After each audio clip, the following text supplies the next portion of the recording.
Assalamualaikum warahmatullahi wabarakatuh dan salam sejahtera.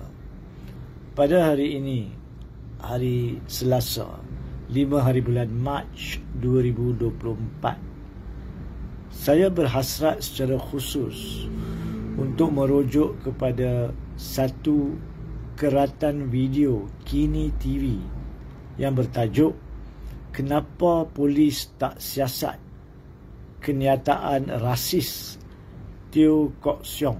Tanda soal. Petikan ucapan Teresa Kok di persidangan Dewan Rakyat semalam. Ianya berdurasi 3 minit 18 saat. Tapi yang menjadi isu untuk saya perkatakan melalui video ini pada hari ini adalah beberapa perkara.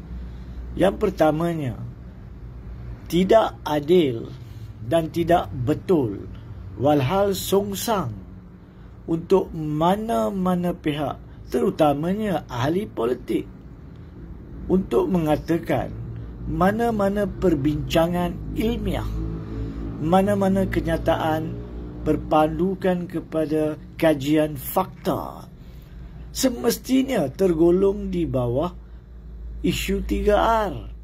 Itu salah. Seperti yang telah dijelaskan beberapa kali sebelum ini, isu berkaitan raja, agama dan bangsa bukan secara automatik menjadi halangan di bawah undang-undang, secara khususnya Akta Hasutan. Tidak. Kerana mana-mana perbincangan berkaitan 3R dan dalam isu yang dibangkitkan oleh Teresa Kok ni berkaitan bangsa, tidak secara automatik dihalang di bawah Akta Hasutan atau Undang-Undang Malaysia, selagi ianya dibangkitkan berpandukan kepada fakta ilmiah mahupun untuk memberi cadangan secara konsep perundangan berkaitan mana-mana polisi. Justru untuk yang keduanya, untuk Teresa Kok mencabar pihak polis Diraja Malaysia menyiasat Profesor Emeritus Dr. Teo Kok Siong atas gesaan beliau pun adalah salah dan tidak berpandukan kepada undang-undang semata-mata kerana Profesor Teo berpendapat melalui penemuan beliau bahawa sekolah vernacular seperti sekolah jenis kebangsaan Cina mempunyai ciri-ciri yang menyemai benih perkauman. Itu adalah pendapat beliau, pendapat seorang dalam bidang pengajian. Tidak boleh dihalang untuk beliau atau sesiapa sahaja memberi pandangan ilmiah.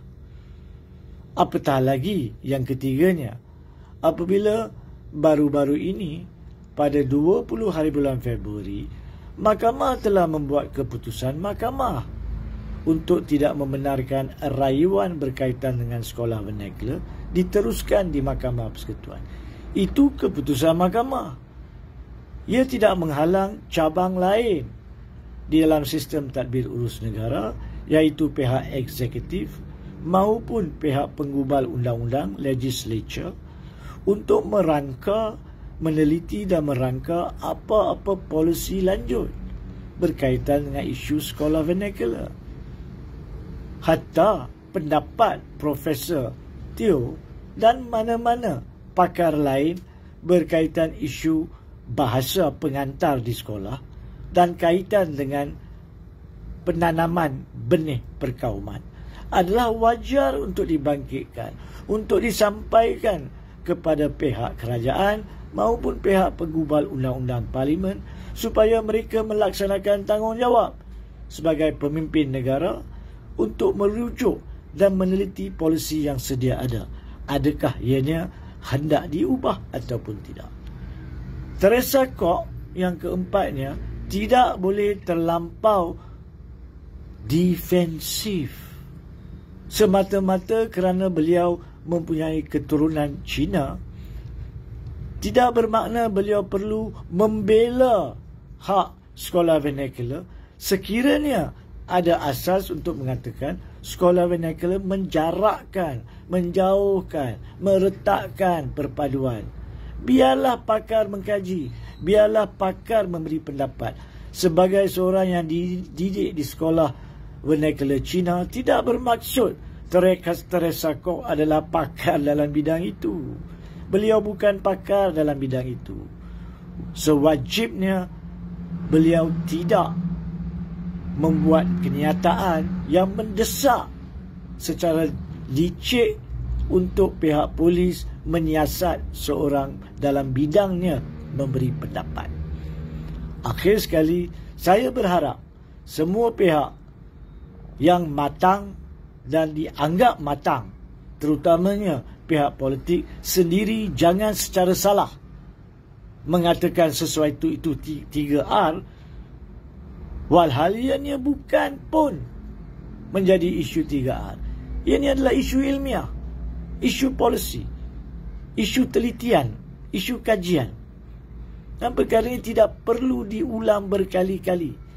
Kita rakyat Malaysia wajar mencari jalan penyelesaian masalah yang dihadapi oleh kesemua rakyat Malaysia, termasuk isu perpaduan.